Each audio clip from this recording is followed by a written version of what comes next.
What an amazing chinuch moment that we share with our children, so that they too can see how their role models have difficulties and how they can rely on Hashem. Then they are more likely to emulate it. When they go through difficulties, they can say, what did my father do? What did my mother do or my Rebbe do? Oh, he also relied on Hashem, and he was able to see Hashem in his life. And then they're more likely to emulate that themselves.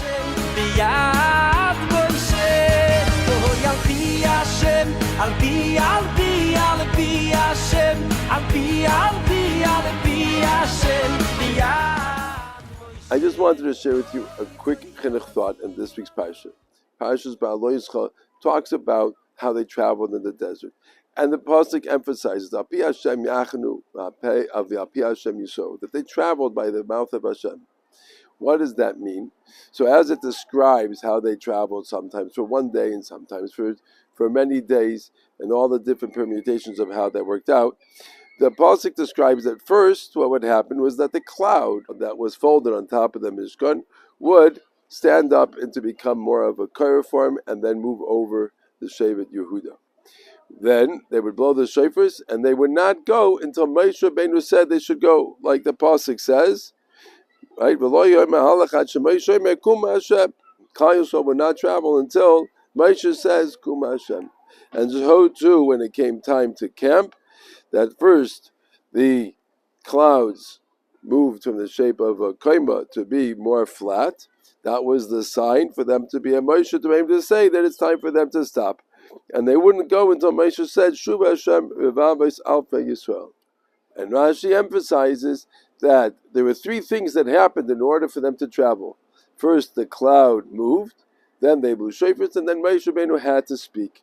And that's what it says at the end of the parasha, Al Pi Hashem Biyad Moshe. The question is, why was that necessary? What did they gain? They already saw the cloud, very specifically was telling them to move, and they had the Chatzoitrus that was allowing everyone to know. Why did Moshe Rabbeinu have to say Kum Hashem or Shuv Hashem? It seems completely unnecessary and unhelpful, not to mention many people didn't even know about it necessarily. So what's the Torah emphasizing to us? That this was the process that took place in the Midbar. I believe is a very important chinuch concept that's being taught here, is that there are things that take place in our lives. And as the Malbim explains that this parasha is talking about how life sometimes is difficult. There are sometimes that they camped for longer times and that was harder for them. And sometimes they camped for very short periods of times. It was just overnight and they already had to pack up again the next morning. And that too had difficulties. When we encounter life, whether they be the easy times or the hard times, and particularly the hard times, it's important that we say, Al Pi Hashem, that we recognize that that's what happens. And when we do that, then Hashem moves. And then Hashem is brought into our lives. And then the Shekhinah is able to rest with greater clarity in whatever we're doing, whether it is that's through difficulties or through times of simcha. So that's one concept. And it's important to verbalize, Moshe Rabbeinu is teaching us, not just to be able to see Hashem and to recognize it from Hashem, but to actually verbalize it brings the Shekhinah clearer in a more concrete way into our lives. But there's a second concept, I believe that's also being taught here. And that is, it's important for our children to hear us go through that process. When we verbalize it and we say, oh, this is from Hashem, it's all good, it's going to be for a good, it's coming from Hashem, even though I'm struggling with it, it's from Hashem.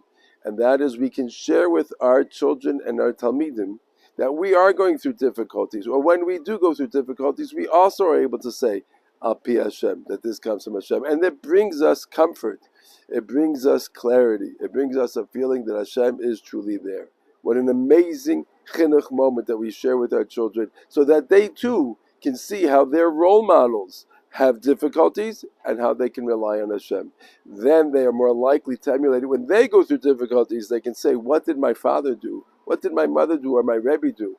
Oh, he also relied on Hashem, and he was able to see Hashem in his lives. And then they're more likely to emulate that themselves. May we all be able to see Hashem in our lives, and that everything that happens indeed is Al Pi Hashem. And may we be able to see it and recognize it, feel that comfort, and feel that connection And may we also be zeicha that our children will be able to see that and internalize the message themselves and then be able to follow in our footsteps. May we all continue to only see tremendous nachas from all of our children and talmidim.